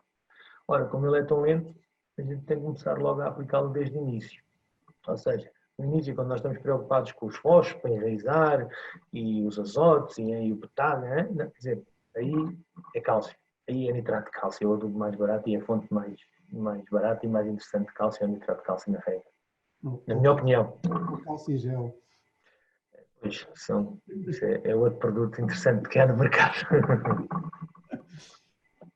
Se os micro-organismos são importantes para a qualidade dos alimentos, o que dizer dos alimentos produzidos em hidroponia? Epá, vamos lá ver uma coisa. Não se tem que dizer nada. Se os alimentos da hidroponia tiverem, a ver, a consistência certa, o brinco certo, o paladar certo, não se tem que dizer nada. Pois, a hidroponia realmente, na hidroponia, vamos lá ver, depende, há vários níveis de hidroponia. Eu não tenho isso assim tão estudado como isso, também não acredito que seja uma atividade microbiana tão grande em fibra de coco, mas lá está, em fibra de coco é mais fácil ter uma vida microbiana, por exemplo, no sistema NGS, né, que é só água a passar. Mas não é nada contra, até porque um dos princípios da hidroponia é nós partimos de zero e temos que controlar tudo. E ao controlar tudo, tentamos fugir aos desequilíbrios. E na hidroponia realmente é isso, é mais fácil, aliás, não é mais fácil, é obrigatório eliminar-se tudo ou quase tudo. Por exemplo, um dose determinado de fertilizante que em solo se usaria, vamos imaginar, 2 kg ou 3 kg, se calhar a hidroponia usa-se 500 gramas só, porque lá está, não temos aqui o poder tampão nem a interferência do solo. Portanto, nada contra a hidroponia, mas pelo contrário. Agora é isso, quer dizer, a hidroponia depois obriga a ter um controle sobre tudo e em termos nutricionais a ter um cuidado muito grande em ter as coisas equilibradas. Mas também, vamos lá ver, também depois acaba, quando se realmente domina e sabe o que se está a fazer, acaba por ser mais fácil, porque não temos o solo aí a atrapalhar. Claro. Aplicação de tricodermas versus micorrizas em horticultura. Ora, agora. Desde as alfaces de ciclo curtíssimo ao tomate. Pois, vamos lá ver. As aqui, isto é uma pergunta. Quem é que fez esta pergunta? Alexandre Furtado. Alexandre Furtado. Muito bem. Então, vamos lá ver uma coisa. São dois fungos e são dois fungos diferentes. A micorriza é um simbionte obrigatório, ou seja, a micorriza para funcionar, ou o fungo da micorriza tem que estar agarrado à planta. Pronto. A tricoderma é diferente. A tricoderma é um fungo saprófita. A tricoderma é um fungo que não precisa, em teoria, não precisa da planta para nada. Ele anda à volta da planta a comer, a degradar as raízes mortas, estes pelos radiculares que vão morrendo, a degradar a lignina para ir buscar os carbonos. Ou seja, esta relação carbono-azoto, o que ele anda a fazer é à procura de açúcares nesta matéria orgânica. E anda ali à volta da raiz, porque a raiz proporciona este alimento. Portanto, o que é que acaba por acontecer? Lá está.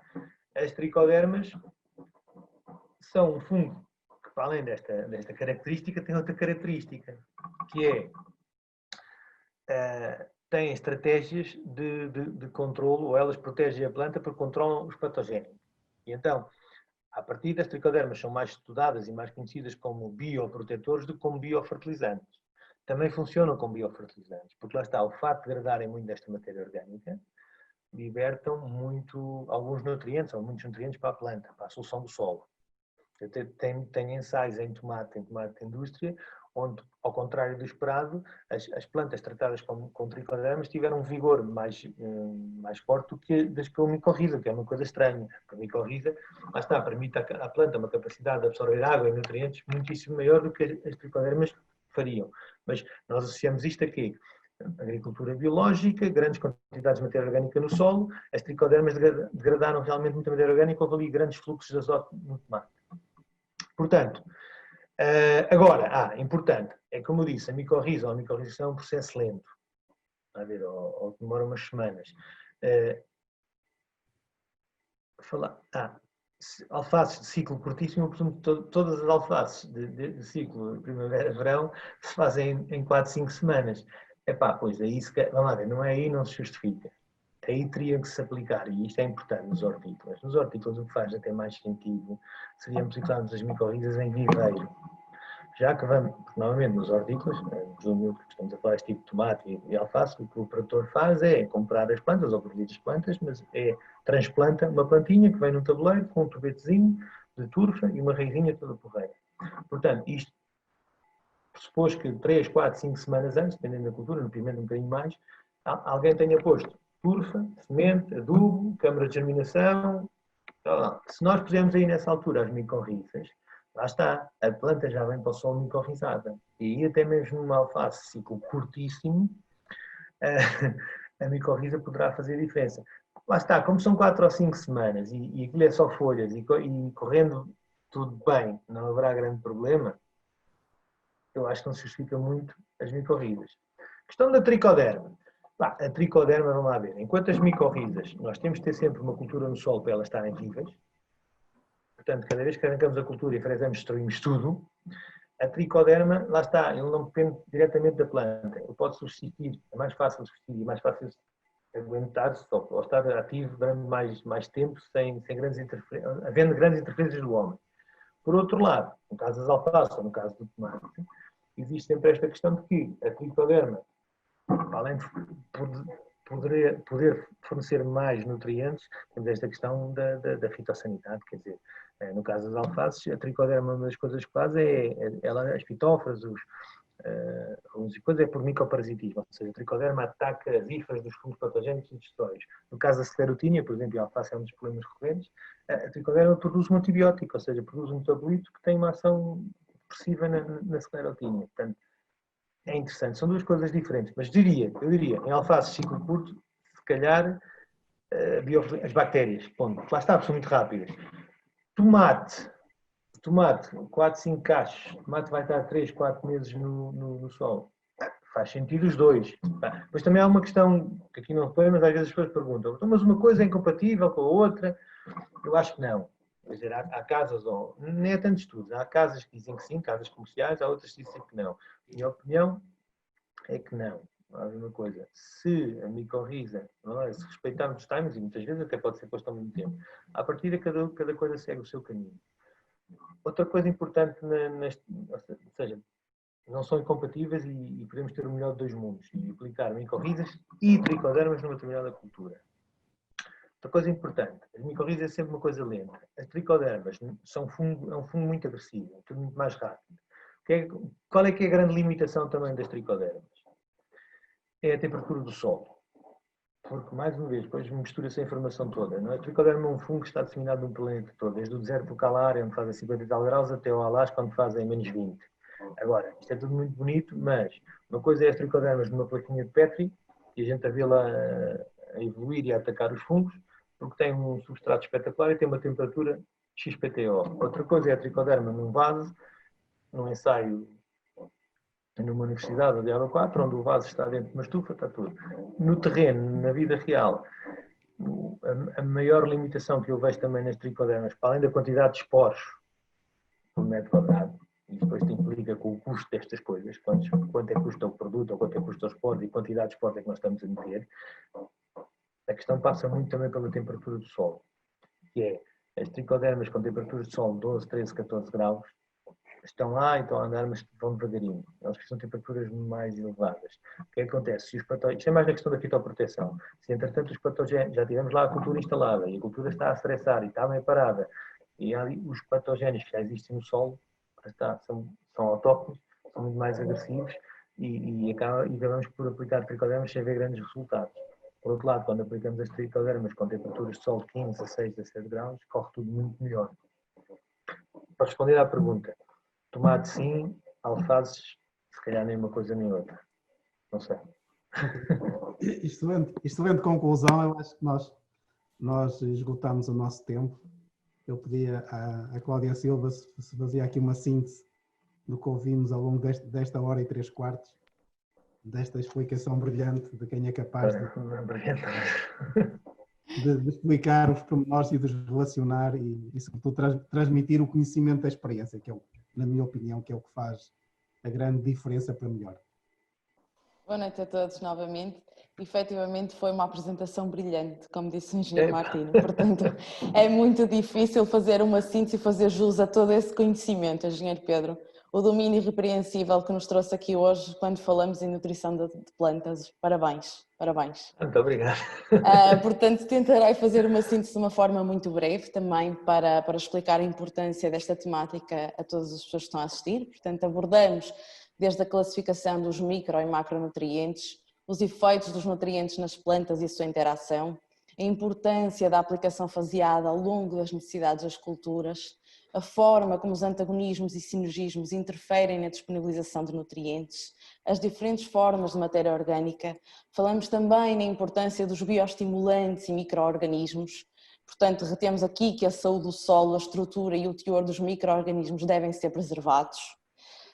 Bom, no fundo, quando falamos em nutrição vegetal, também dizer-vos que a nutrição vegetal desempenha um papel de extrema importância nos sistemas de produção agrícola, portanto são substâncias que são necessárias ao crescimento e à produção das plantas. Ou seja, quando falamos em níveis de produção e qualidade da produção, falamos certamente de uma gestão eficiente dos nutrientes do solo. Portanto, uma fertilização correta reflete em produtividades mais elevadas e em produtos de maior qualidade. O domínio de todas as questões ligadas à fertilização é necessário para conseguirem interpretar uma análise de solos e elaborarem o vosso plano de fertilização para a vossa cultura. Portanto, terminava por dizer que o conhecimento técnico, a informação e a formação são uma mais-valia que determina o sucesso para quem quer estar neste setor como um verdadeiro negócio. Obrigada, engenheiro Pedro, foi brilhante, uma apresentação brilhante e irrepreensível. Boa noite, engenheiro Martino, obrigada por este momento mais uma vez também, por nos acompanhar sempre às quintas à noite nestes eventos. E obrigada a todos lá em casa, portanto eu despeço-me. Temos dia 25 de junho, o próximo AgroMeeting com o engenheiro João Coimbra, que nos vai trazer aqui a nossa temática, portanto uma das temáticas mais importantes e onde nós também queremos apostar, que é a agricultura de precisão. Portanto, vemos na próxima quinta-feira, dia 25 de junho. Obrigada a todos e boa noite. Muito obrigado. Muito obrigado a todos também. Um grande abraço, boa noite. Obrigado, um abraço também para ti, obrigado.